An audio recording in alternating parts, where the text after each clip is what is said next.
Assalamualaikum warahmatullahi wabarakatuh. Anak-anakku kelas 5, bagaimana kabar kalian hari ini? Pastinya sehat semua kan? Kita harus selalu bersyukur karena kita masih diberikan kesehatan.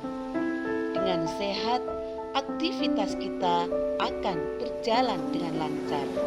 Kita dapat membantu orang tua, berolahraga, dan belajar. Anak-anakku, kali ini kita akan belajar tema 6, panas dan perpindahannya. Subtema 2, perpindahan kalor di sekitar kita. Pembelajaran pertama. Di video ini kita akan membahas dua hal, yaitu perpindahan panas atau kalor dan meringkas teks penjelasan.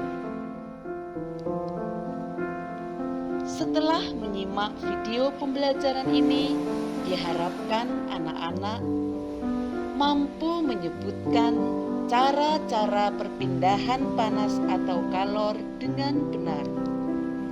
Mampu menyebutkan contoh perpindahan panas atau kalor secara konduksi dalam kehidupan sehari-hari. Mampu menuliskan hal-hal penting dalam teks penjelasan. Dan mampu meringkas teks penjelasan secara benar. Anak-anak, sekarang kita belajar tentang perpindahan panas atau kalor. Perhatikan gambar berikut.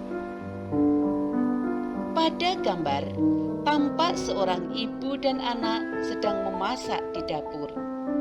Ibu meletakkan wajan di atas kompor, kemudian menyalakan api kompor. Ibu menuangkan minyak goreng ke dalam wajan. Ibu meminta anaknya untuk menunggu sampai minyak goreng di dalam wajan itu panas. Tak lama kemudian timbul gelembung-gelembung kecil dalam minyak goreng, pertanda minyak goreng telah cukup panas. Mengapa minyak goreng dalam wajan tersebut mengeluarkan gelembung-gelembung kecil tanda minyak telah panas? Ini disebabkan panas dari api kompor berpindah ke wajan, kemudian berpindah ke minyak. Hal ini membuktikan panas atau kalor dapat berpindah.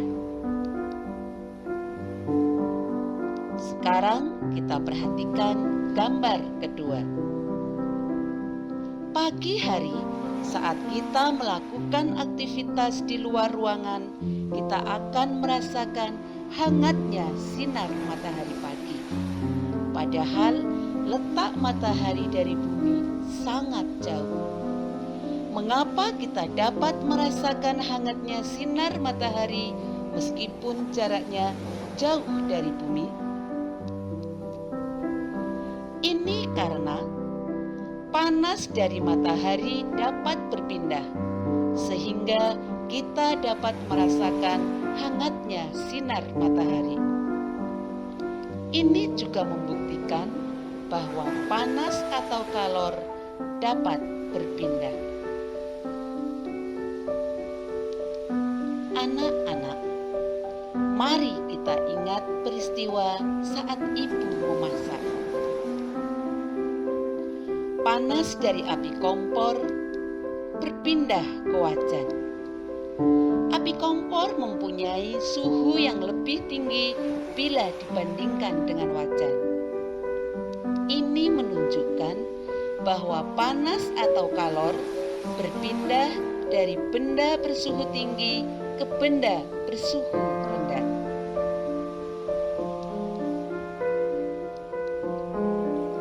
Panas dapat berpindah melalui 3 cara.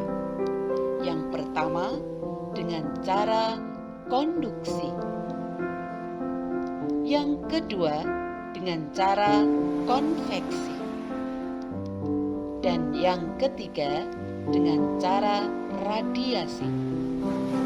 Dari ketiga cara perpindahan kalor tersebut, hari ini kita hanya akan membahas perpindahan kalor secara konduksi. Mari kita perhatikan gambar berikut. Ada 4 anak berdiri berjajar melakukan kegiatan memindahkan buku secara estafet. Buku yang dipindahkan secara estafet kita umpamakan kalor. Sedangkan anak-anak yang memindahkannya kita umpamakan zat perantara. Ketika anak-anak memindahkan buku secara estafet, yang berpindah hanya bukunya. Sedangkan keempat anak tersebut tetap diam di tempat, tidak berpindah. Begitu pula dengan peristiwa konduksi. Hanya kalor yang berpindah, namun zat perantaranya tetap. Jadi, perpindahan kalor secara konduksi yaitu perpindahan kalor tanpa disertai zat perantaranya.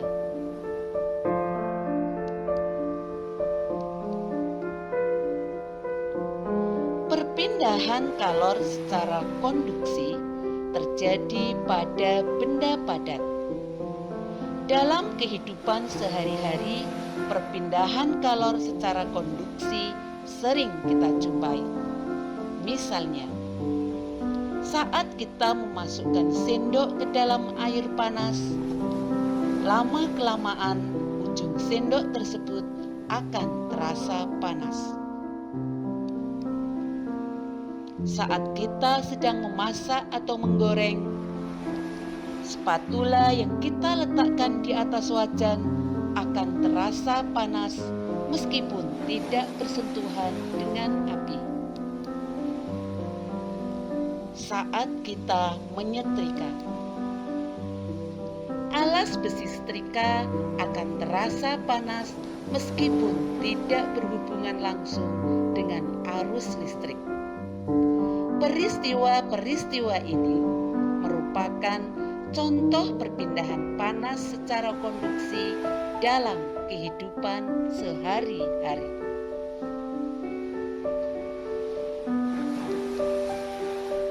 Anak-anakku, teks perpindahan panas yang kita bahas berasal dari buku pelajaran. Buku merupakan kumpulan kertas yang berisi tulisan atau gambar yang dijilid. Tentunya buku sudah tidak asing bagi kalian, bukan?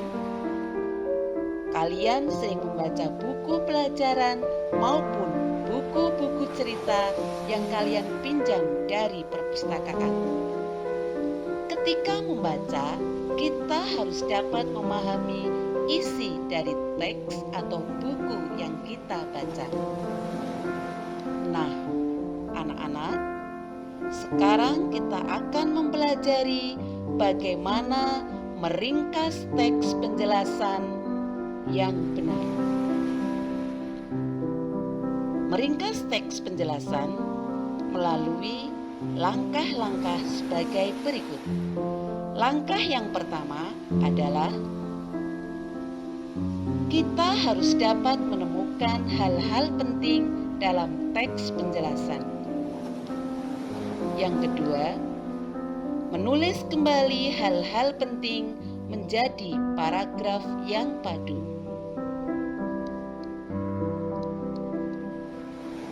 Untuk dapat menemukan hal-hal penting dalam teks penjelasan, yang harus kalian lakukan adalah yang pertama, baca paragraf demi paragraf secara cermat. Kemudian, tandai hal-hal penting yang perlu diingat. Setelah itu, tulis hal-hal penting yang sudah kalian tandai. Sekarang, mari kita berlatih untuk menentukan hal-hal penting dalam sebuah paragraf. Langkah yang pertama, kita baca secara cermat.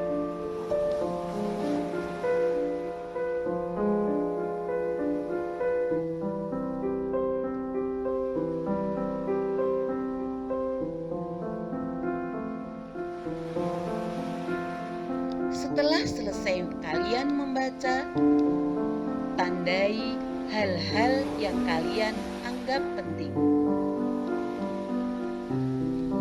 Tulis hal-hal penting yang telah kalian tandai. Mudah bukan?